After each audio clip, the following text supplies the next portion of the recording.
Halika na.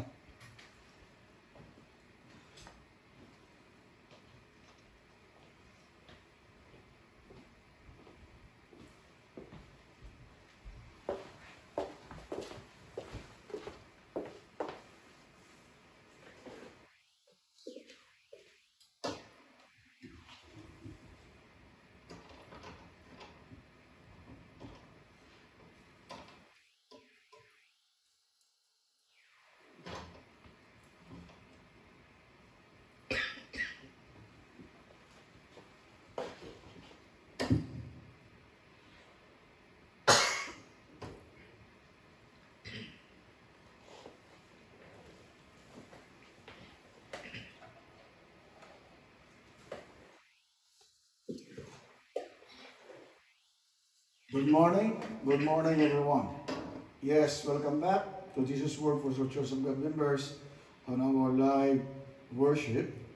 So, I will just post this on YouTube and Facebook later on.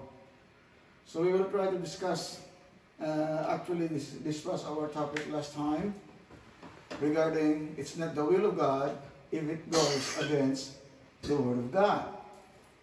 And this is just a part 2.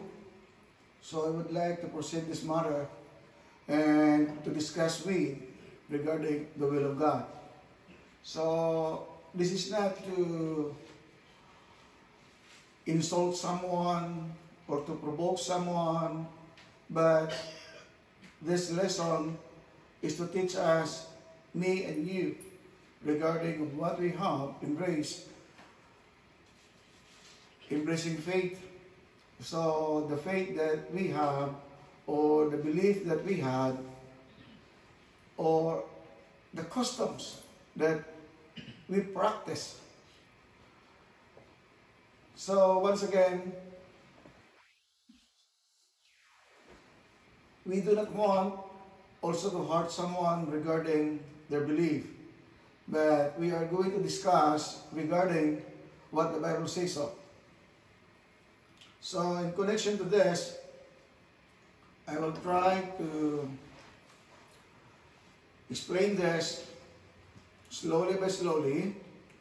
I just used English in behalf of those English people asking me why I did not do or post regarding Jesus Word for Soul. Yeah, I thank them also for asking, and then I told them, so thank you for missing that. I just reviewed your post on YouTube and files, and yes, I thank you. For the reason that we are not posting live, because I am training someone, a beginner, that would like also to learn. So now, for that period of time, I was able to share some fundamentals and basics of Christianity. So now, I will continue this matter. It's not the will of God if it goes against the Word of God. So start with, there will be no private interpretation. So I will just check again my camera.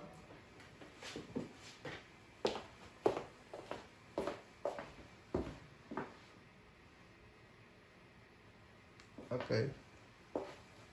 So that's it. So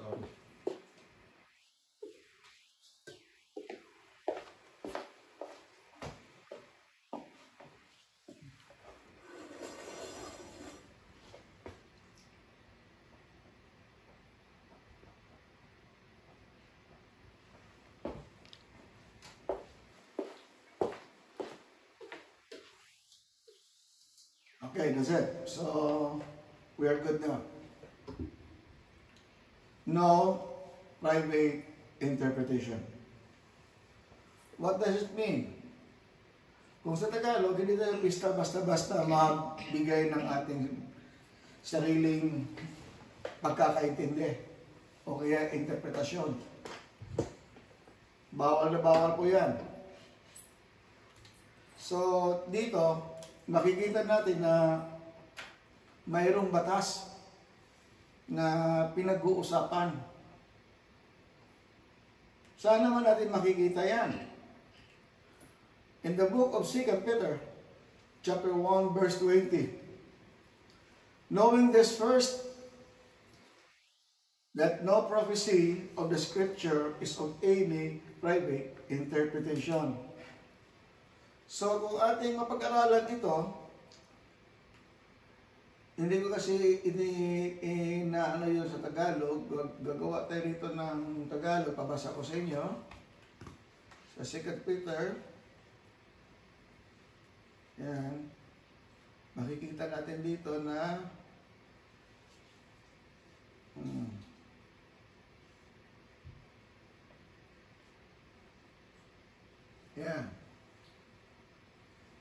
Knowing this first, 1:20.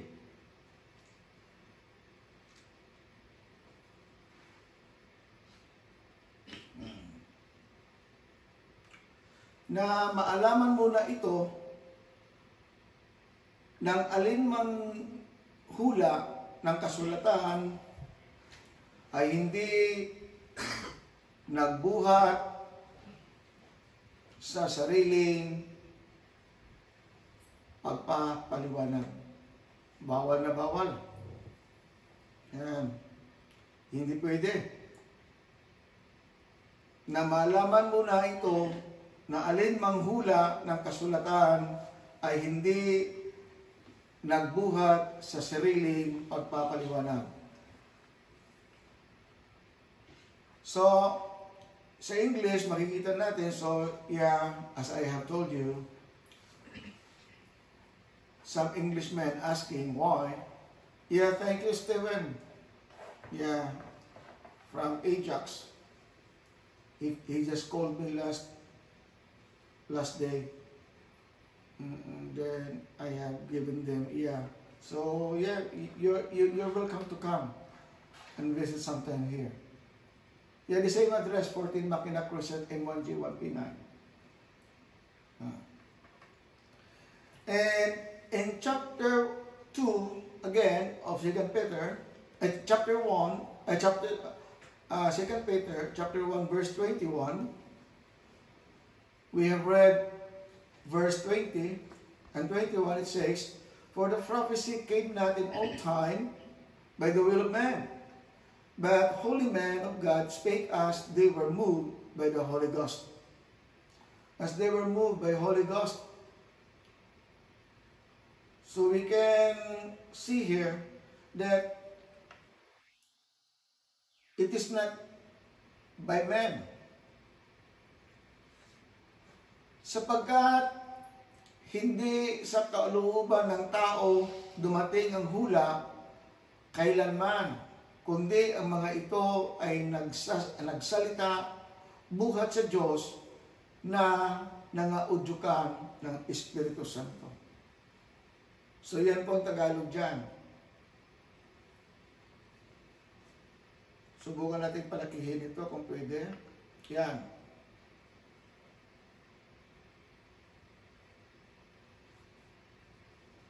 Pag-aral natin konti. Yan.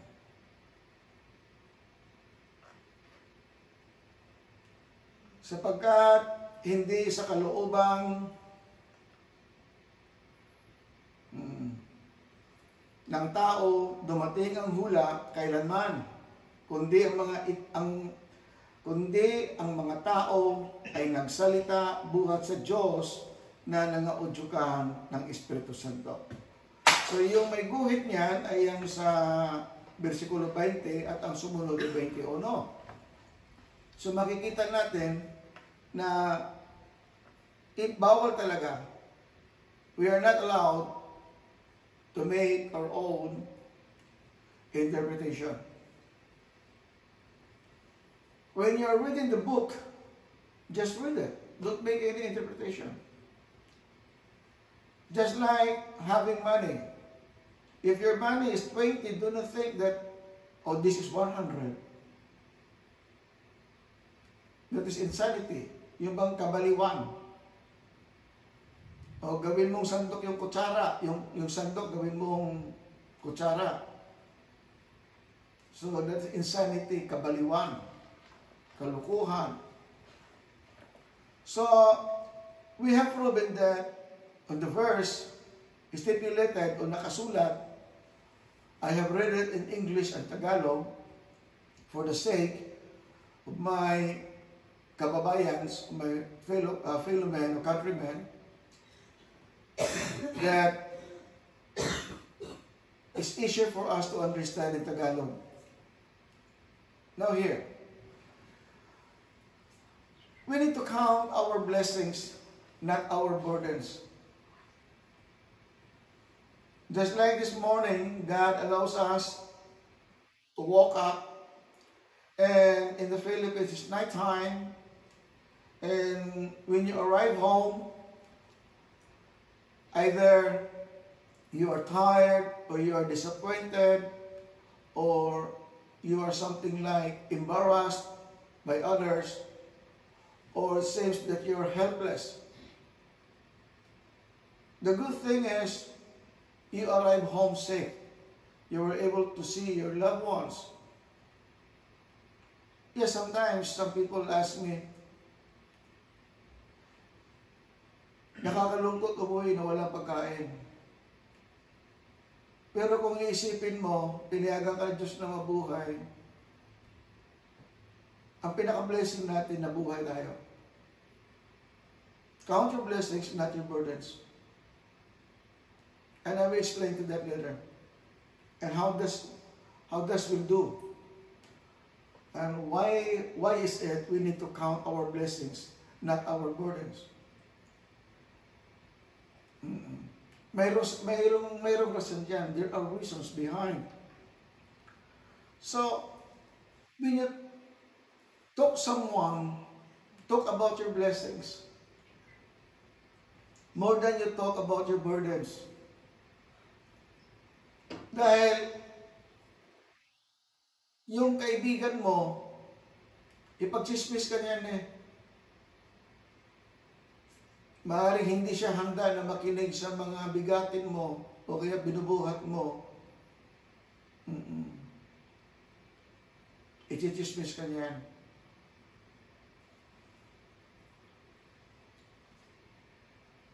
Yan ang totoo niyan. Mas mainam na sabihin mo yung mga blessings mo kaysa yung sa problema mo. Manahimik ka na lang. Pag problema, sarilin mo na lang.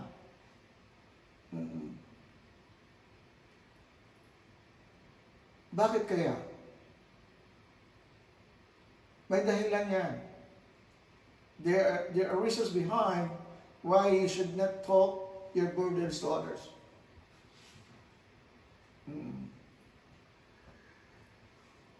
The word that expresses here, we all love, minahal tayo when the dream comes to pass. Halimbawa, pag umasenso ka, marami magmahal sa iyo. Pero pag bumagsak ka, maraming manunuya sa iyo.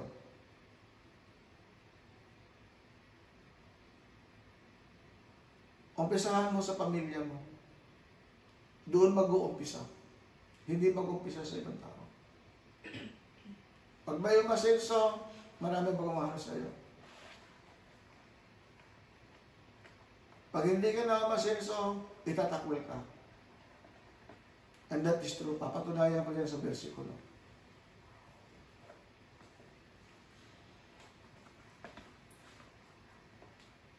Pag ang bahay mo, ganito, kami nga mag-asawa minsan sabi, masarap siguro dati, ganyan lang bahay natin sa Pilipinas.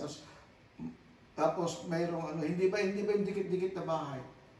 Na at least andun ka sa, kahit yung nasa farm, o kaya nasa bukid, yung malayo sa kapitbahay.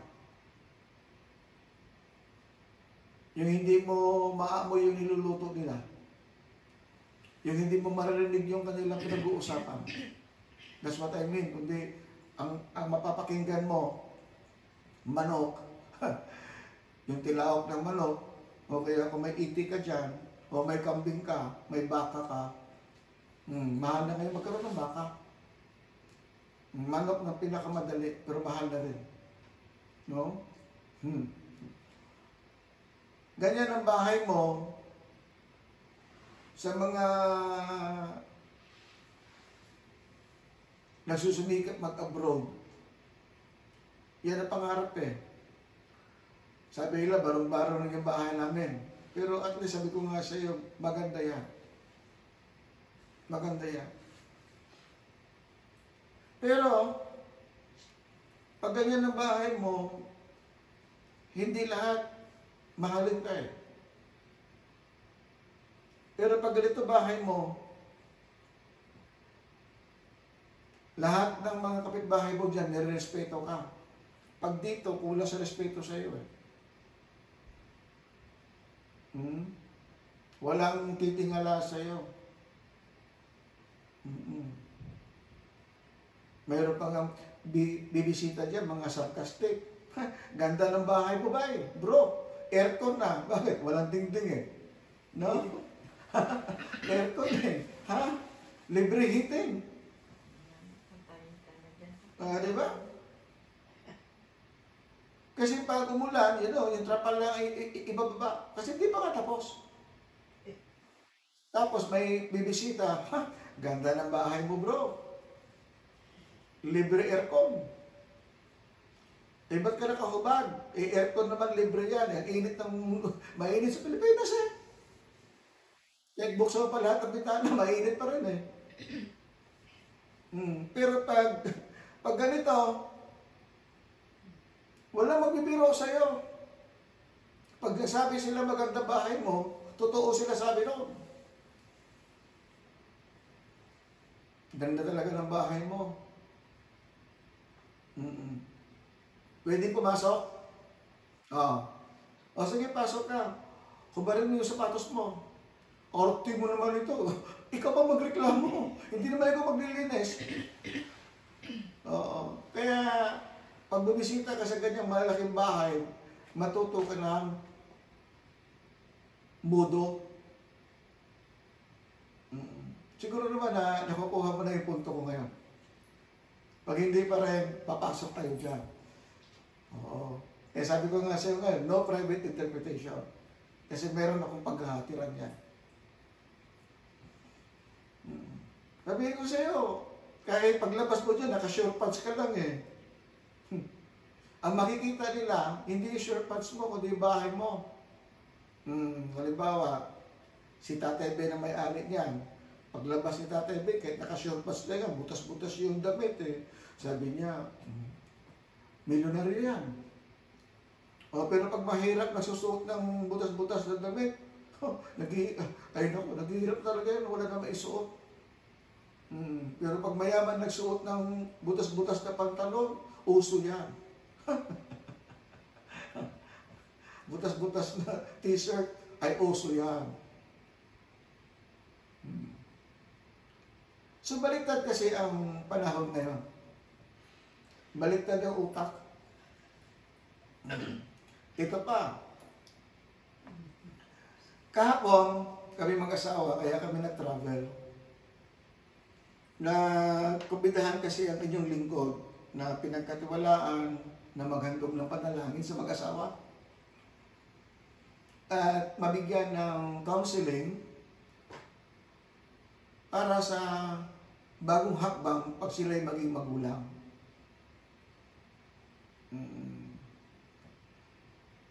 So yun ang purpose ng pag-travel namin kahapon.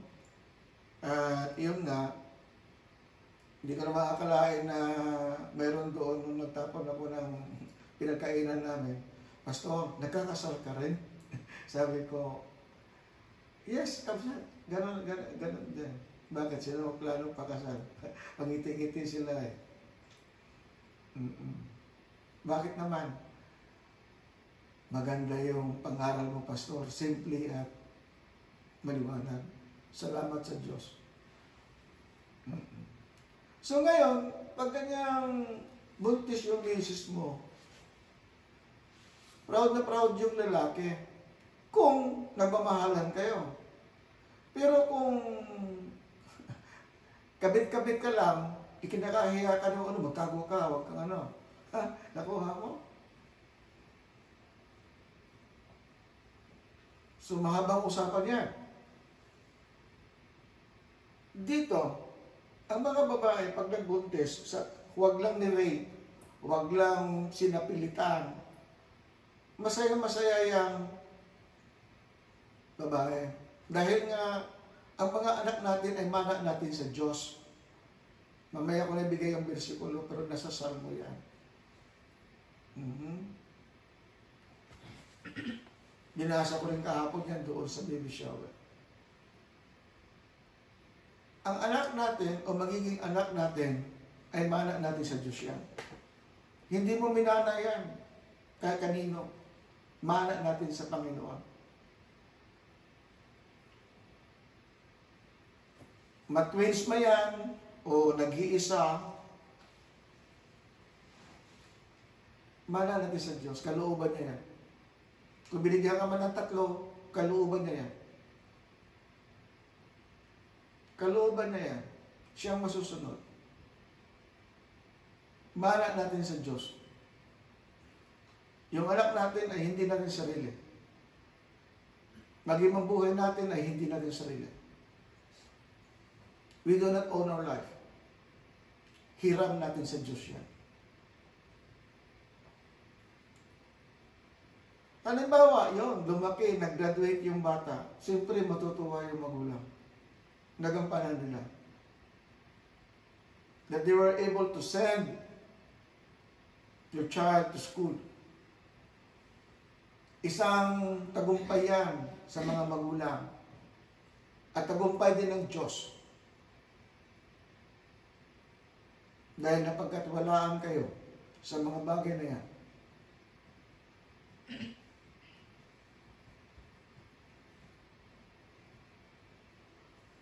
Ngayon sa aklat ni Job,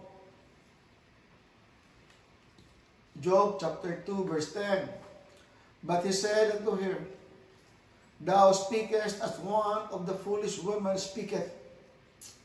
What? Shall we receive good at the hand of God? And shall we not receive evil? In all this did, on all this, did not Job sin with his lips? Basahin sa Tagalog. Kasi kausap ni Job dito yung asawa niya. Kung maalala niyo, kung sa mga those who read the book of Job, there were circumstances that the children of Job died. The cattle and the animals that they have were gone, and even the slaves. This happens nung nag-usap sila. Basahin natin to sa hanapin natin si Job.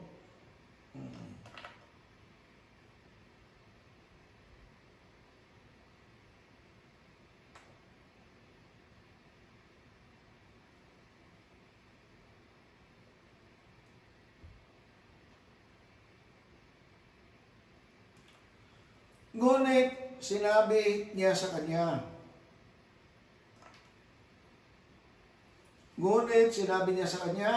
Job, Kapitulo 2, versikulo 10, ikaw ay nagsasalita, naggaya ng pagsasalita ng hangal na babae. Kausap na nito yung asawa niya. Nung may senaryo na namatay yung kanilang mga anak, yung kanilang mga alagang mga hayop, namatay lahat, at iniwanan, yung bahay nila nasunog. At yung, kasi si Job nito, pinagpala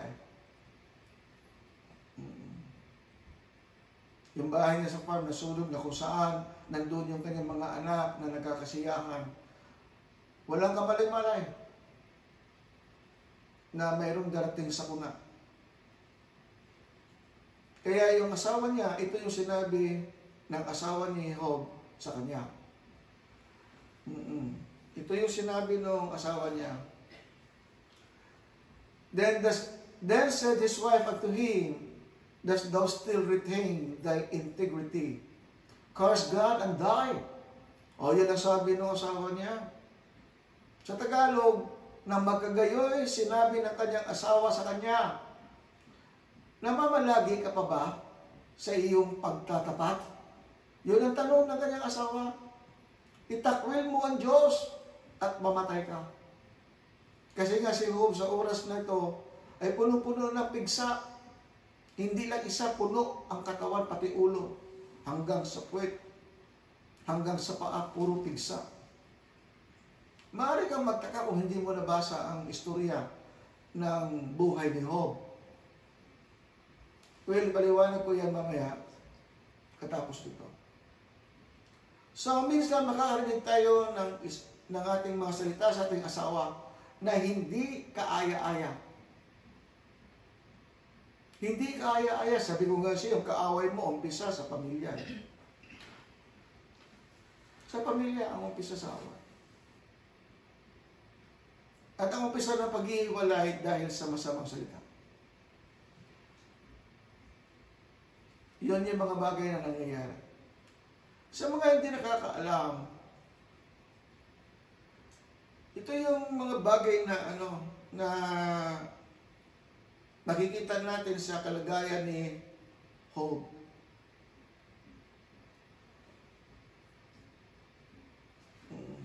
Ito sa 1:5 kasi, yan yung tagpo na kung saan, pakita natin, sa Kapitulo 1,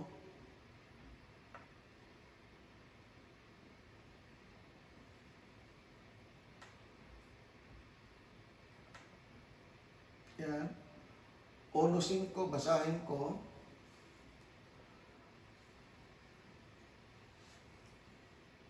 Sa 6, dito tayo sa 6.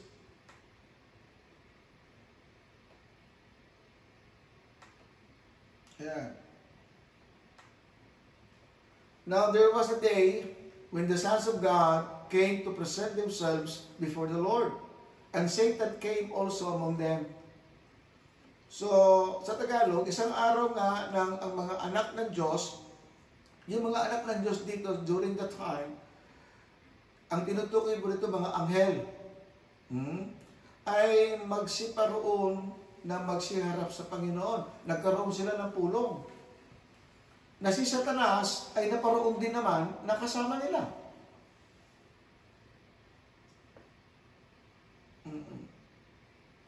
Sa 7, and the Lord said unto Satan, Whence comes thou?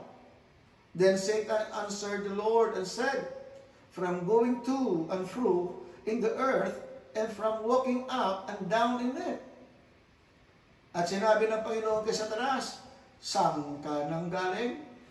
Alam pa na, hindi ba alam ng Diyos kung siya nagaling? Katulad na nangyari kay Adam.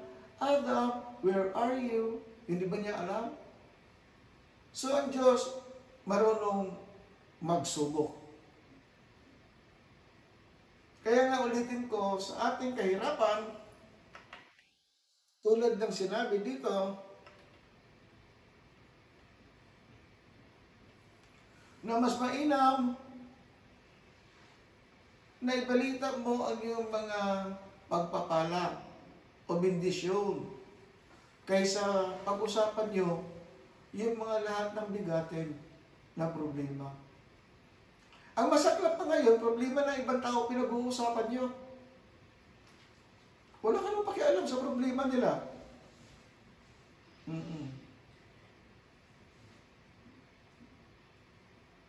Makikialam ka sa problema ng ibang may problema.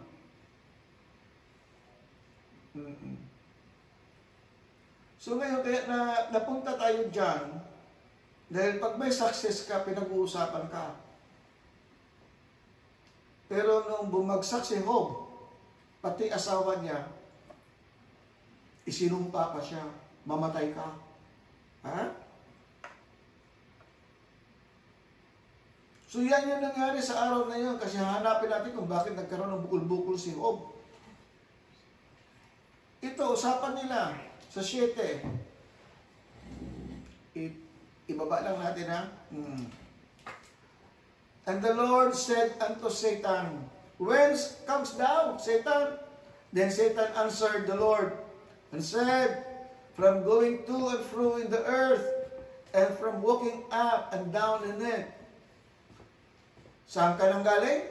Na magagayoy sumagot si Satanas sa Panginoon at nagsabi, Sa paparuot pa rito sa lupa at sa pagpamanhik manaog doon. Ay, ito lang ngayon. Hindi na nagsinungaling si Satanas. Sinabi na niya, proud na proud pa siya. Paruot pa rito sa lupa at sa pagmamanhik manaog doon. Kaya ako nagsabi ng totoo kasi Satan is the father of lies.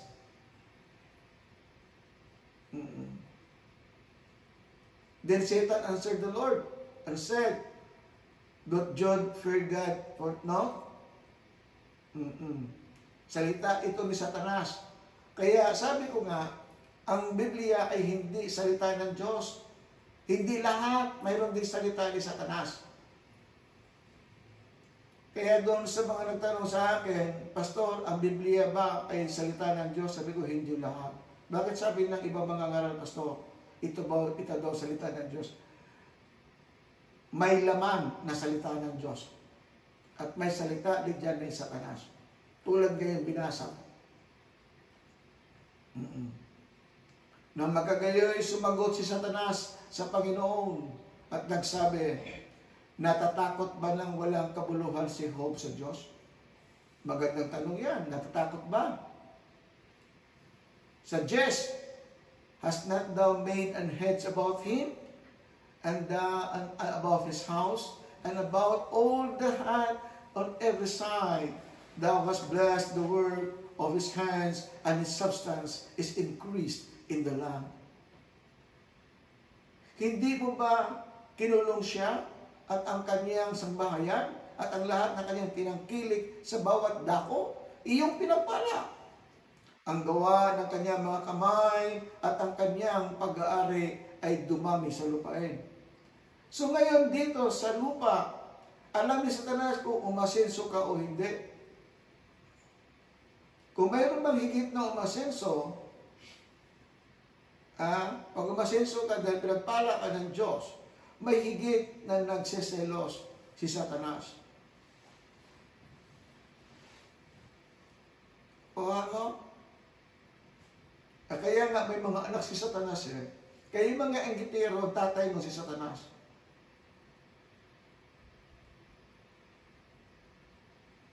Nakita mo? Naiinggit si Satanas kay Job. Hindi naman naglilingkod yan dahil gusto ka talaga eh. Naglilingkod yan dahil nga pinagpala mo. Yan yung sabi niya sa Diyos. Hindi ko sabi yan ha.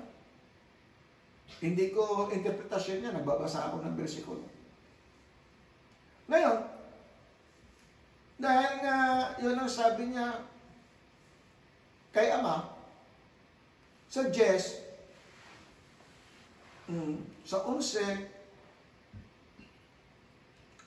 ang sabi, But put forth thy hand now, and touch all that he had, and he will curse thee to thy face. Chinalis ng Diablo ang Ama. Chinalis ng Diablo. Kaya nga yung mga anak ng Diablo ngayon, maraming magcha-challenge eh. Sinabi ng Panginoon kay Satanas, basa 11, ngunit, sabi ni Satanas sa Ama, ngunit pagbuhatan ko siya ng iyong kamay. Inutusan pa niya, ngayon. At galawin mo ang lahat ng niyang tinatangkilik at itakwil ka niya ng mukhaan. Kaya nga po, sabi ko sa iyo, kung mayroon man tayong pinaghihirapan ngayon, maaring ang isang dahilan niyan ay yung kalaban. Sabi ko, maari lang. Kung tapat ka sa Diyos. Kasi ang kayamanan, hindi lang yung may marami kang bahay, hindi. Pag masaya ang pamilya mo, kaingitan ka pa rin ni Satanas. maging yung kanyang mga anak. Maiinggit sa iyo. Kasi ang gusto nila, sila lang maging masaya, ikaw hindi. Kaya sabi ko nga sa iyo maraming magmahal sa iyo pag umasenso ka. Ang minahal sa iyo, yung tulong mo. Yun ang minahal nila, hindi ikaw. Because they don't know how to love. Mahal ka lang nila pag nakatulong ka.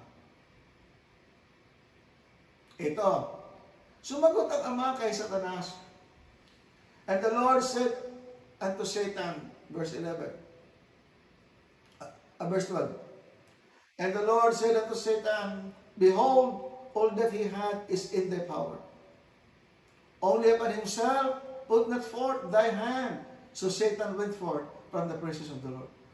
So, for the sake, for those who are watching and listening, I'm using King James Version.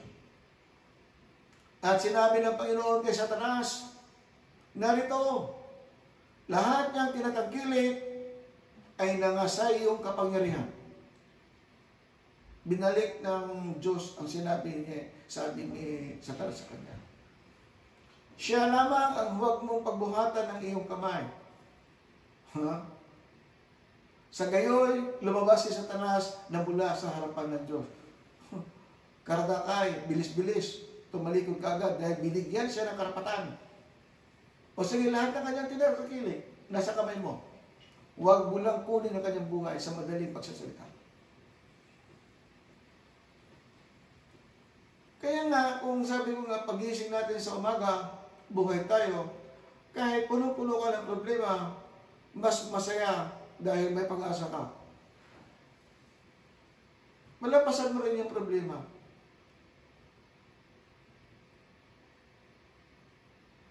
Malalampasan mo. Ay, hindi mo lang alam ang problema ko. Wala yan sa kalingkingan sa problema ni Job. Though, hindi pare-parehas ang stage ng ating pananampalataya. Hindi rin pare-parehas ang stage ng ating pagsubok. Yung antas, kung gaano kalaki, kung gaano kahirap ang bawat pagsubok. Ngayon, ang nangyari, ito yung ginawa ni Satanas.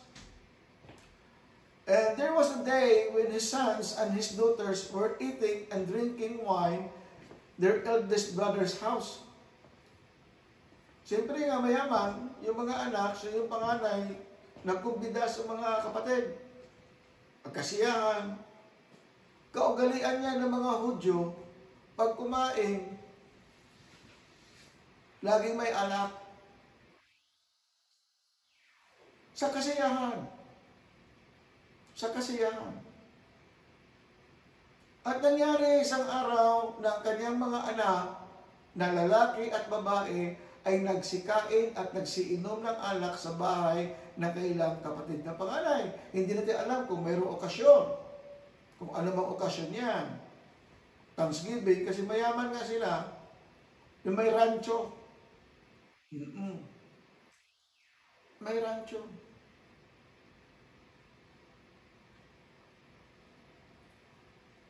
Verse 14. And there came a messenger unto Job, and said, the oxen were plowing, and the asses feeding beside them. Na dumating ang isang sugo kay Job, at nagsabi, ang mga baka ay nagsisipag-araro, at ang mga asno ay nagsisabsab sa sipig nila. O di meron silang farm. Tapos balita uli. And the servants fell upon them and took them away. Yea, they have slain the servants with the edge of the sword, and I only am escaped alone to tell thee. English po to ng King James Version. 1900 translation to. lumang published, 1900 pa po. Kasi mas gusto kong gamitin luma kaysa makabago ngayon, marami pong mga binago. Kaya ngayon, English nito, hindi kasi English ngayon. At dinaluhong ng mga sabeyo at pinagdadala. Oo, kanilang pinatay ng talim ng tabak ang mga bataan, yung mga servants niya. Kasi pag hindi mo papatayin yung mga tagabantay, hindi mo makukuha yun. So pinatay yung mga tagabantay na walang kamalimalay ng trabaho. At ako lamang ang nakatanang mag-isa upang magsaysay sa iyo. Kumbaga sa Tagalog ngayon, nakatakas o nakapuslit. Ako lang nakapuslit para makapagbalita sa iyo. May gumawa niyan.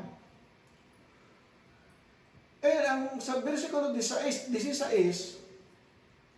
while he was yet speaking, there came also another and said, the fire of God is fallen from heaven and hath borne up the sheep and the servants and consumed them, and I only am escaped along to tell thee.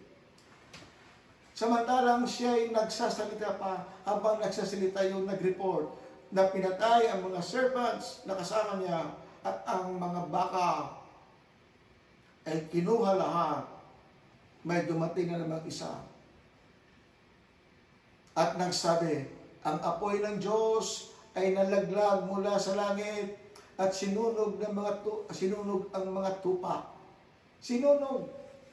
At ang mga bataan, pati yung tagabantay, na tinatawag yung mga pastol o mga pastor na nagpapastol. Shepherd. At pinagsupok at ako lamang ang nakatanang mag-isa upang magsaysay sa iyo. Ito, dumating naman yung isa pangatlo. While he was yet speaking, there came also another and said, the Chaldeans made out 3 bands and fell upon the camels and had carried them away, and slain the servants with the edge of the sword, and I only am escaped alone to tell thee. Habang nagsasalita pa yung pangalawang nag-report kay Job, yung mga pinagkatiwalaan niya, yung kapatas niya, kung sa construction pa foreman o kapatas,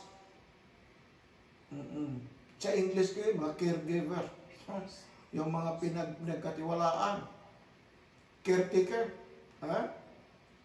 Samantalang siya ay nagsasalita pa at dumating naman ang iba at nagsabi, ang mga Kaldeo ay nagtatlong pulutong at dumaluhong sa mga kamilyo at pinagdadala, pinatay ng talim ng tabak ang mga bataan. At ako lamang ang nakatanang mag-isa upang magsaysay sa iyo.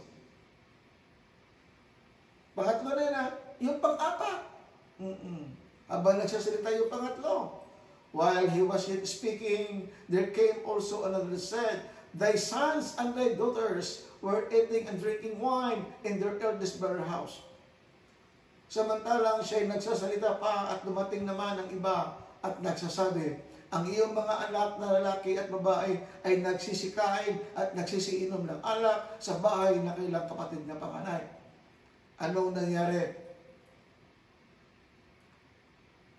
And behold, there came a great wind from the wilderness and smoothed the 4 corners of the house, and it fell upon the young men, and they are dead, and I only am escaped along to tell thee. At narito dumating ang malakas na hangin na mula sa ilang at hinampas ang 4 na sulok ng bahay at lumagpak sa mga binata at sila'y nangamatay. At ako lamang ang nakatanang mag-isa upang magsasay sa iyo. Walang bagyo nun ha. Magandang panahon. Nagkaroon bigla ng unos ng hangin. But remember, pinayagan ng Diyos si Satanas. Ang sabi niya, gawin mo lahat, huwag lamang kunin ang buhay ni Job. Hindi naman sinabing huwag kunin yung mga anak ni Job. Buhay lang ni Job. Kaya sabi ko nga kanina, pag nabuhay ka, kahit pagod ka, umuwi ka ng bahay, hindi natin alam kung ikay sakop na isang pagsubok na hindi ang Diyos ang nagsubok sa iyo. Kung matatag ka sa pananampalataya, kaiingitan ka ni Satanas. Matatag si Job sa pananampalataya. Niyakap niya salita ng Diyos. So ngayon, meron ka lang naisip. Kaya sabi ko, kahit pagod ka, kahit pagdating mo, malinis yung lamesa, walang pinggan kasi walang kakainin. Kung mayroon man, sabihin ng misis mo, may naiwan dyan isang gulunggong. Kumain na rin yung mga anak mo. Pinagati-hati yung gulunggong. Yung kanin na iwan kunti lang. Kasi wala na tayong isasaing para bukas. Pero mayroon na iwan dyan, eksaktong para bukas sa umaga, sa tanghali wala na. Yan ang ibig ko sabihin.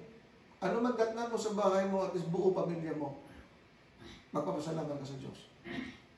Kasi yung nangyayari sa balita na binilita ng pinagkakatiwala ng Panginoon kay Job, mga bendisyon, kinaingitan ni Satanas.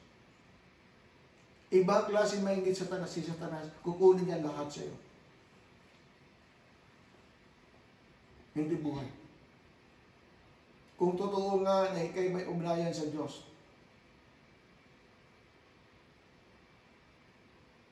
So ito, masakit ito. Na mabalitaan lahat. Maganda ang panahon. O mayroong mga tulisan, kukunin yung mga baka mo, tapos may mangyayari na bigla lang magkaroon ng apoy mula sa langit. Kaya yan yung sinasabi ni Kristo na may darating na magpapakita ng mga milagro, isang apoy mula sa langit. Magmimilagro. Nasa Revelation yan, na ang mga tao ay magsasamba doon sa tao. Hindi na bago sa akin yan kasi nangyari na yan nung araw. Nangyari na. Kaya kung nagbabasa ka ng Biblia, hindi mo kailangan mag-interpret, basahin mo lang, intindihin mo. So dito, naintindihan natin na ang kalagayan ni Job. Ngayon, maaari mong papanigan yung misis ni Job. Ano, manatili pa ba dyan? Sa Diyos mo, itakwin mo siya at mamatay ka na rin. Dahil yan ang paniwala ng asawa ni Job. Na pinurusahan siya ng sarili niyang Diyos.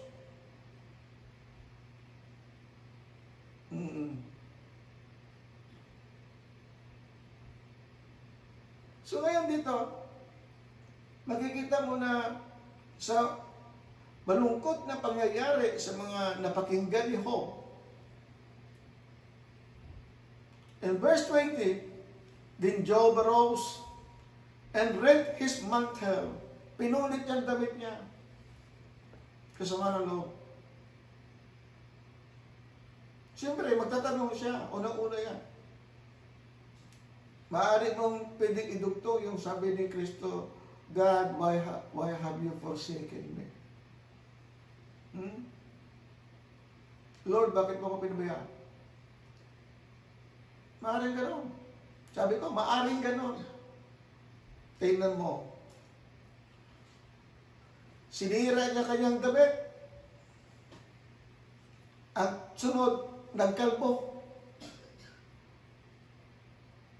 Nagkalbo. Walang maisip eh. Namatay yung kanyang mga bataan, yung mga servants niya. Namatay yung mga alaga niya, kamilyo, asno, baka. Namatay yung anak na walang kadahilanan. Maganda panahon, biglang magkaroon ng unos ng hangin. Kung saan ang gagaling. Ikaw, kaya mo yun? Pero may sample dito. May sample dito. Then Job arose and rent his mantle and shaved his head and fell down upon the ground and worship. Na magkagayoy bumangon si Job. Siguro nakaupo yun. Siyempre nga, siyempre pag ikaw medyo may kakayahan ka, kung makikita mo yung lifestyle ng mga Hudyo, kumakain ng mga prutas, habang nakahiga, okay, nakaupo, masaya, kasi nga mayroon, in substance, mayroon silang pambili. O kaya may mga tanim sila. May mga katulong. Fresh pa yung kinakain nila. Ang ginawa nito, na magkakayo bumangon si Job at hinapak ang kanyang balabal. Kung makikita mo, di ba, yung balabal din ni Kristo, pinag-agawan, pinagsusugalan ng mga sundalo. Yung balabal, diba? Bantayan mo lang ito. At inahita ng kanyang ulo, nag-aahit siya. At nagpatira pa sa lupa at sumamba. Imbis na magwala, ang kanyang pagwawala, nagsamba siya sa Diyos. Nagsamba sa Diyos. Nagpatira pa. And said, naked came I out of my mother's womb, and naked shall I return thither. The Lord give me, and the Lord hath taken away. Blessed be the name of the Lord. Sa Tagalog, at sinabi niya, hubad akong lumabas, o kaya hubad akong isinilang.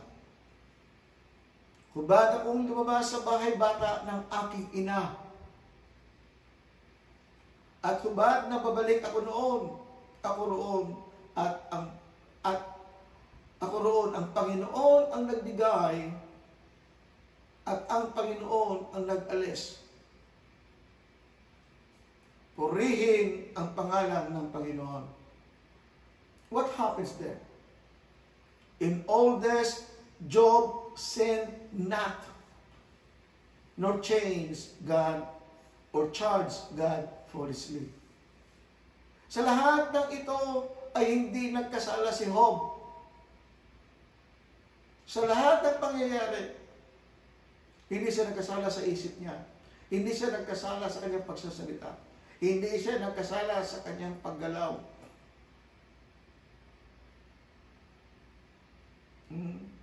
Sa lahat ng ito ay hindi nagkasala si Job na inari mangmangmang ang Diyos.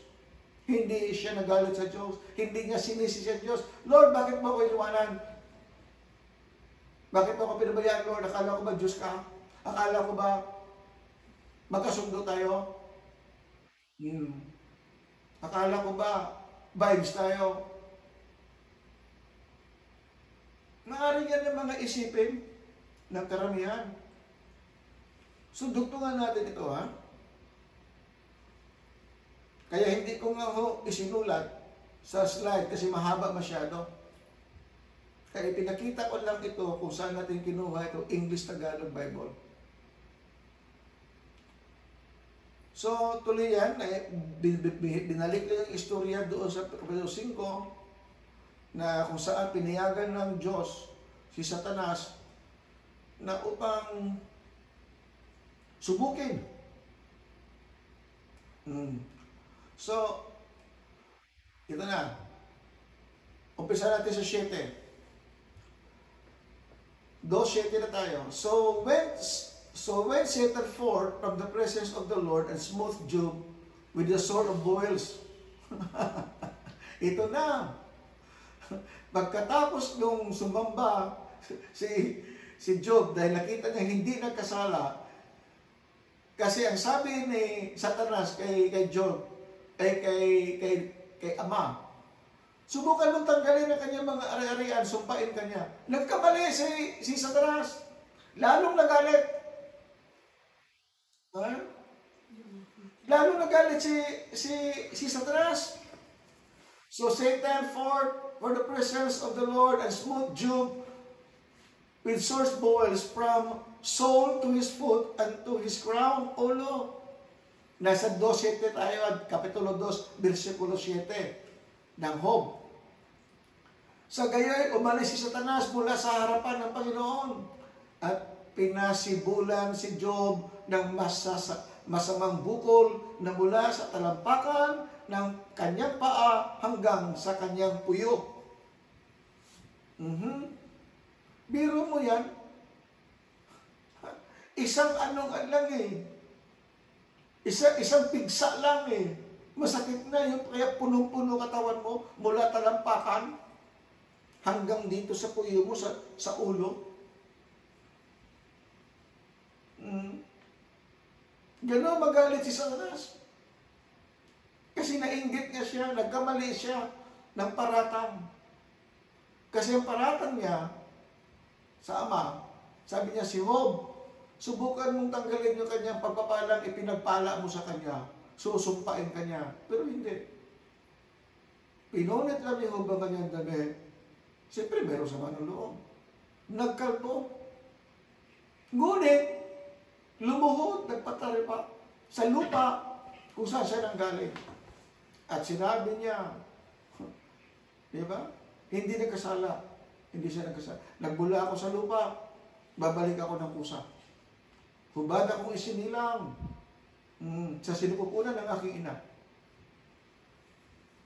Hubad rin akong babalik sa lupa. At doon, hindi nagkasala. So doon, na siyempre natuwa ang Ama. Natutuo ng kapalig pa rin niya si Job. Nagkamali si Satanas. Kaya sa galit ni Satanas, kita mo nga sa'yo, binigyan siya ng pigsa. At ngayon, ang ginawa ni Job, and he took him a potsherd to scrape himself with all, and he sat down among the ashes. Siyempre, makati yun. Makati na masakit. At kumuha siya ng bibingka na palayok upang ipangkayod ng langib at siya'y naupo sa mga abo. Sa abo na siya naupo para mabawasan. Kaya makikita mo nga sa panahon ng araw, pag yung meron kang naranasan ko rin yan na yung nagkaroon ng pigsa, yung si Lolo yun kumuha ng abo doon sa halika, lagyan natin ang abo yan. At hihimpis yan. Yung pinagsaingan sa may gilid, hindi mainit tayo malamig. Oo. O ano? Then said his wife unto him, ito na, thou still retain thy integrity, curse God, and die. Nung makita nung asawa ni Job, ang kalagayan ni Job, kasi napakinggan niya, namatay na lahat, pati mga anak niya. Sinisisi niya kay Job, lahat. Na magagayoy, sinabi ng kanyang asawa sa kanya, na mamalagi ka ba sa iyong pagtarapat? Itakwil mo, Diyos, at mamatay ka. Dito na nagsalita naman si Job. But he said to her, thou speakest as one of the foolish women speaketh. What? Shall we receive good at the hand of God? And shall we not receive evil? In all this that Job sinned with his lips. Kaya sinabi ko sa mga kapatiran, kahit man sa misis ko, kahit dito sa pamilya ko, huwag kang magreklamo kung mag-snow o mag-ulan. Huwag kang magreklamo. Huwag kang magreklamo para di ka magkasala. Ang init-init naman. Ang lamig-lamig naman. Huwag ka magreklamo. Yan yung tanong. Ngunit sinabi niya sa kanya, ikaw ay nagsasalita gaya ng pagsasalita ng hangal na babae. Mayroon bang hangal? Mayroon. Kababasa ko lang. Ano?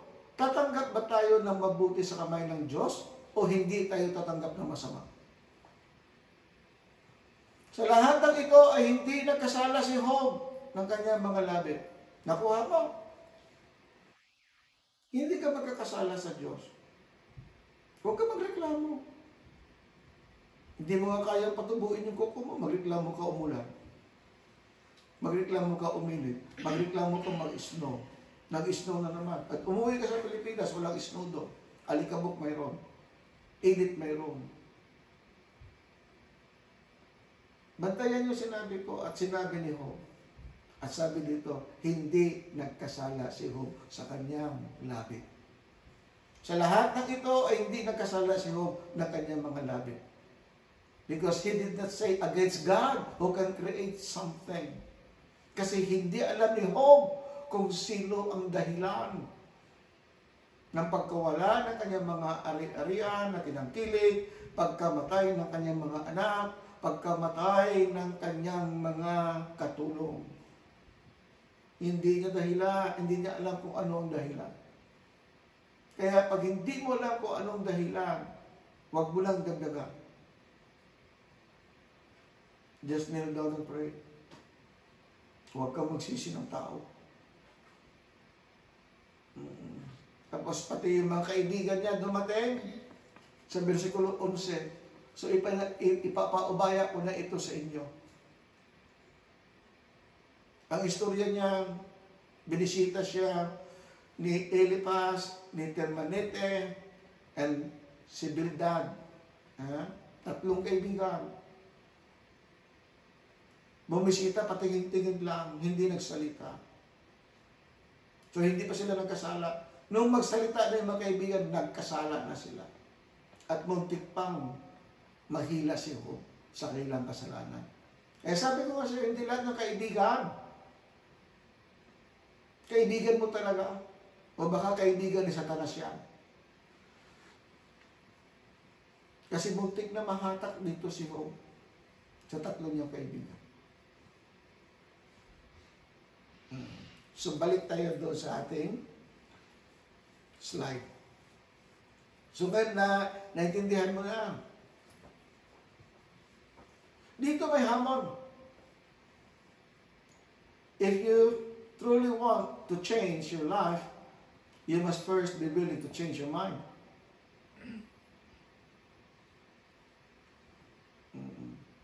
Kasi during the time, malamang iniisip ni Job yung buhay niya. Kung ako na lang naiwan, sabi niya, lahat wala na, pati asawa ko, pati kaibigan. Anong babaguhin ko?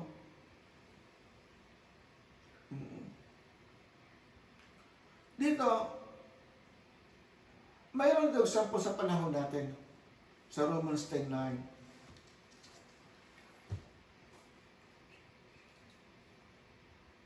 That if thou shalt confess with the mouth, umpisa natin dito sa Romans 10:9. Dito na tayo sa ating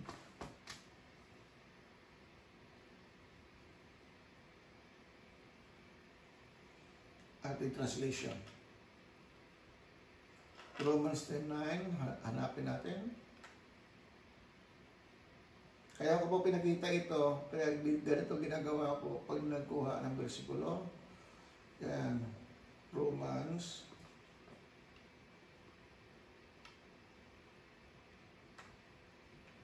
10:9.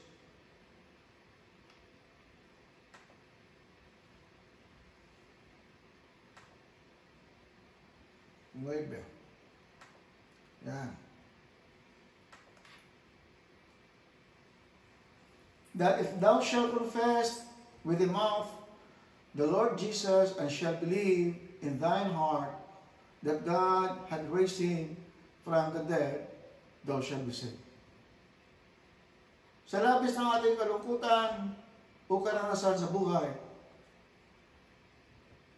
Sabi ko nga sa iyo,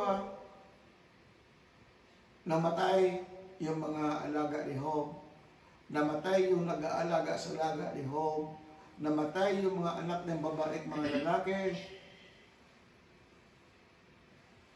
pati kanyang asawa, tinutuya siya, pati mga kaibigan, tinalikuran siya. So may mga bagay na pwede natin gawin. Sapagkat kung ipahayag mo ang iyong bibig, si Jesus na Panginoon ay sasampalataya ka sa iyong puso na binuhay siyang muli ng Diyos sa mga patay at maliligtas ka. Kaya nga, sabi ko, kung magalit ka sa mga tao, yan, maaari kang magtampo. Magtampo. Huwag magalit na yung mapupunta ka sa impyerno, no? Yeah, masakit dahil kaalaman tayo. Kaya natin pinag-aralan ito dahil ito yung mga matinding pagsubok ng panahon ngayon. Kaya nilang ipapapalit ang mga bagay.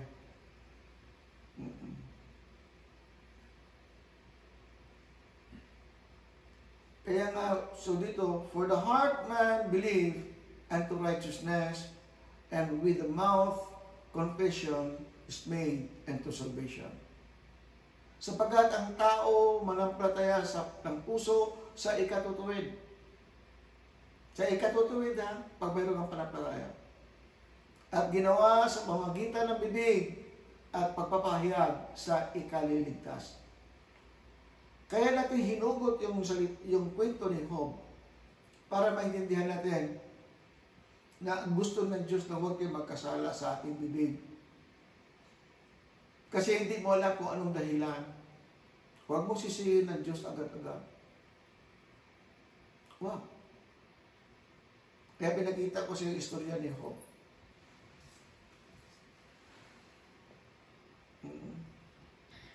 Yan yung isang kadahilanan. Faith is God's gracious gift to His elect. Ang pananampalataya, isang pinakamahal na regalo sa kanyang mga pinili. Just like Jesus said, no one come to me unless it has been granted him from the Father. John chapter 6, verse 65. Kaya yung Ama naman ang isang maging dahilan para mabigyan ka ng pagkakataon na makilala si Kristo.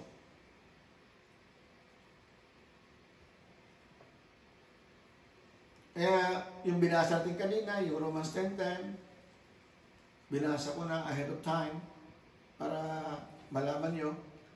And in Matthew chapter 11 verse 27, basahin natin to.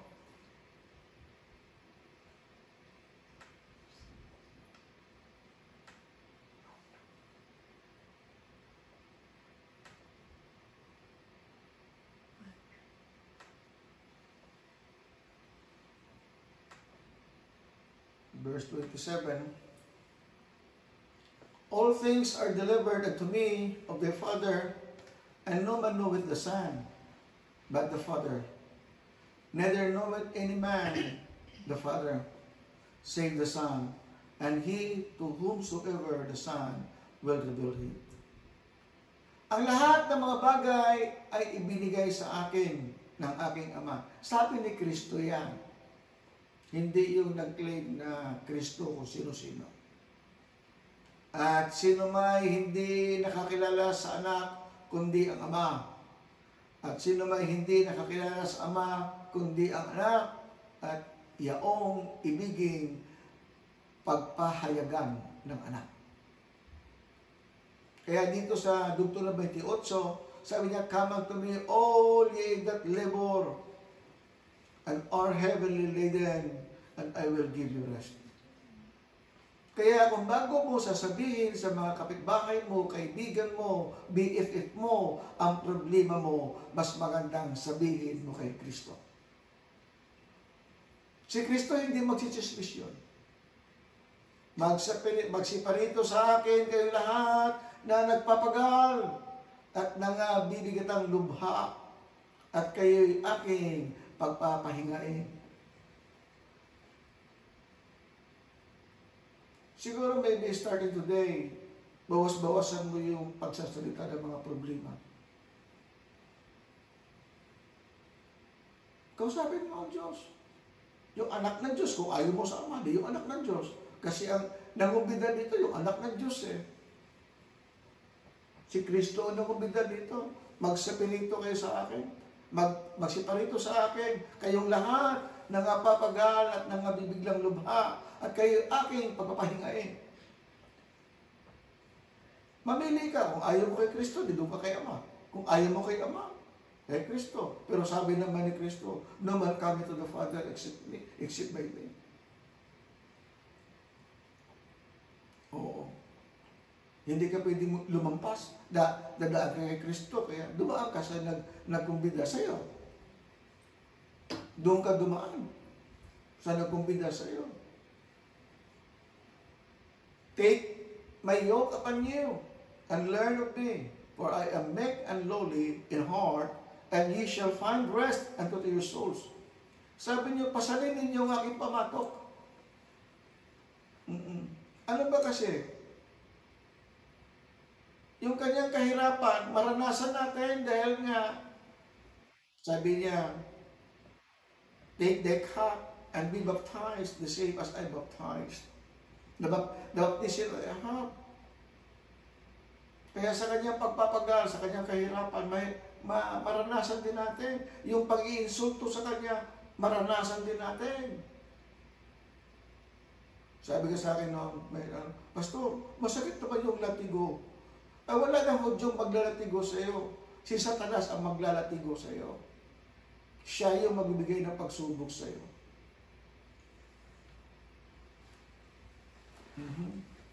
Kaya ulitin ko,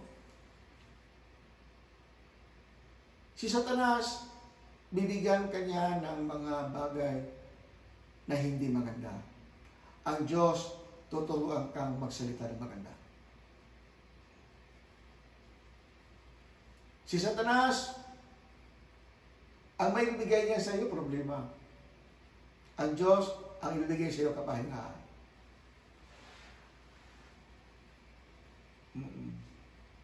Kaya kung mayroon kang kaibigan, ispilingin mo yung friend, F-R-I-E-N-D. Yung tatlo nun, end.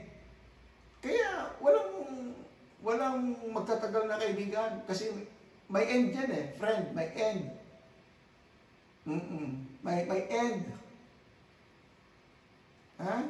Friend, may end yun, may end. Walang forever. Kaya sabi, o boyfriend, boy. Yung boy, manatiling boy. Yung end, kaya boyfriend mo, kaya hiwalay-hiwalay ngayon eh. Oo. Girlfriend, ganun din, ang ending end. Ngayon, kung mayroon kang family nagmamahal sa'yo, ano ba mayroon kang family? Kaya lagi sinasabi ni tata yun eh, family. Father, mother, sabi niya, Father and Mother, I love you. Ang huli nun, I-L-Y, I love you.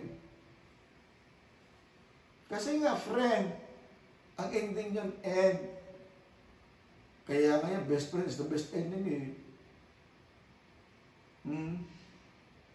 Huwag ka umasa. Pero hindi ako hihinto sa pakipagkaibigan. But I have a best friend. Si Kristo yung best friend natin. Siya yung tumawag sa atin, yung friend. Yan yung walang hanggan. Kaya nga, pag pinasan mo kanyang pamatok, kung ano man yung mga pagsubok na dinaanan ni Kristo, hindi ka naman ipapako na muli. Wala na. Kaya kung ating pag-aaral ngayon, na malaman mo dapat ito, na sa Roma 10:11, Whosoever believe in Him should not be ashamed. Huwag kang mahiya. Sometimes, I want to ask God why He allows poverty, famine, and injustice in the world when He could do something about it. Kaya ako nga pinaalam ng istorya ko kay Job. But I'm afraid He might just ask me same question. Bago ka magtanong sa Diyos, isipin mo, baka kung ikaw naman ang tanungin niya. Sa nangyayari kay Job, hindi kagustuhan ng Ama yon. Pero pinayagan niya si Satanas para malaman niya kung si Job ay talagang kanya. Kaya sabi ko nga sa iyo, lahat ng ari-arian natin dito ay hiram ng Diyos. Hiram natin sa Diyos.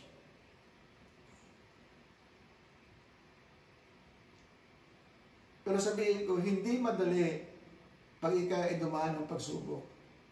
You will be depressed. You will be depressed.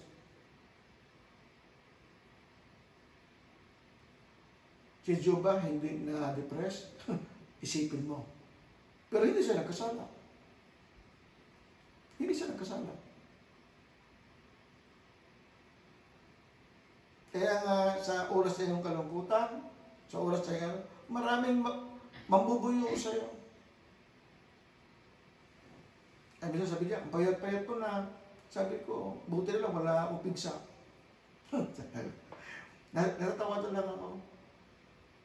Ano nangyari sa iyo? Basang-basa ko yung mga nangyayari kayo.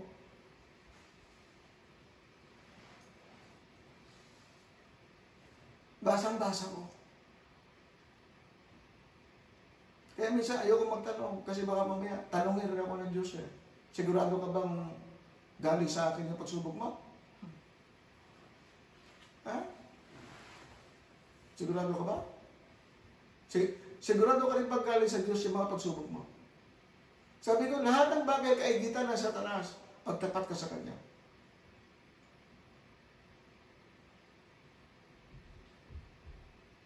Kung hindi sapat yung buhay ni Job, basahin mo yung buhay ni Noah. Basahin mo rin yung buhay ng isang propetang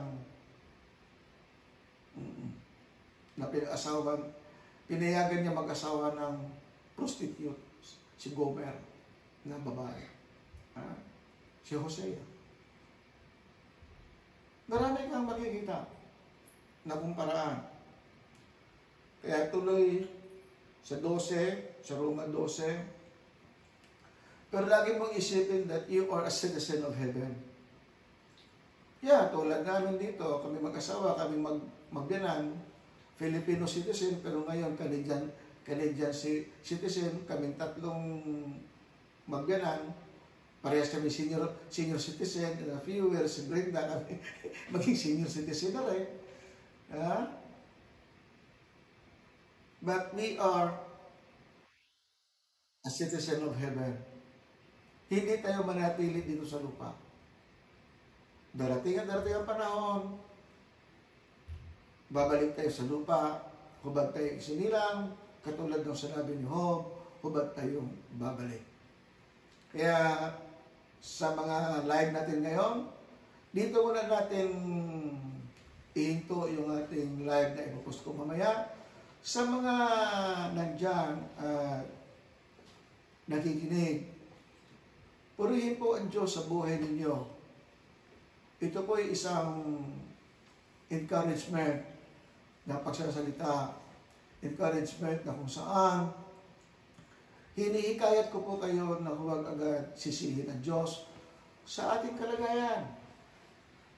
At sa mga hindi dumaan ng mga pagsubok o maaring maganda ang kalagayan nyo ngayon, huwag nyo tuksuhin yung dumaan ng pagsubok na lalong magkasala. Na replyan kayo. Do not provoke them. Panoorin mo na lang, okay, bagkos, ipanalangin mo na hindi ka magkasala. Katulad doon nangyari sa buhay ni Job. Maliwanag po yan.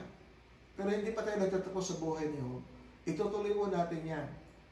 At idudugtong natin dito sa sumunod na araw kung paano natin i-claim ito na tayo ay citizen of heaven.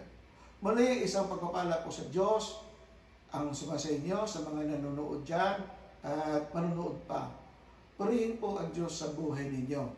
At kami po ay magpapatuloy sa paglilingkod. Sarahan ko lang po yung ating live ngayon at bago kami manalangin.